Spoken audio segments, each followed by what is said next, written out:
Hi my families, welcome back to Karaikudi home making. இன்றைக்கி lunch special எங்கள் வீட்டில் mutton தான்.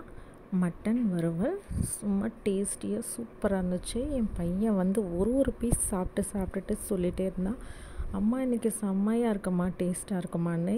எப்போவுமே செய்கிற மாதிரி தான் செஞ்சேன், பட் இன்றைக்கி எப்படியோ கொஞ்சம் டேஸ்ட் அதிகமாகவே வந்திருக்கு. அது எப்படின்னு எனக்கே தெரியல, பட் எல்லா இன்க்ரீடியன்ஸுமே எப்போவுமே நான் போட்டு செய்கிற மாதிரி தான் செஞ்சுருந்தேன். பட் என்னமோ தெரியல, இன்றைக்கி கொஞ்சம் டேஸ்ட் அதிகமாகவே இருக்குது, எனக்கே அது தெரிஞ்சது. அதுக்கப்புறமா இது வந்து வறுக்கும் போதே கொஞ்சம் அதிலிருந்து அந்த கிரேவியை வந்து கொஞ்சம் கெட்டியானதுக்கப்புறமா குழம்பு மாதிரி இருக்கிற அந்த ஸ்டேஜ்லேயே நான் எடுத்து வச்சுருந்தேன். என் ஹஸ்பண்ட்க்கு வந்து அது ரொம்ப பிடிக்கும், சாதத்தில் போட்டு சாப்பிட்றதுக்கு. ஸோ அதை தனியாக எடுத்து வச்சுருந்தேன். அதுவும் ரொம்ப டேஸ்ட்டாக இருக்கும்.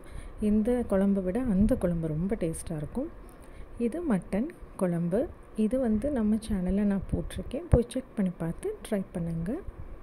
அதுக்கப்புறமா இது வந்து தயிர் வந்து எல்லார் வீட்லேயுமே இருக்கும். தயிர் இல்லாத சாப்பாடே கிடையாது.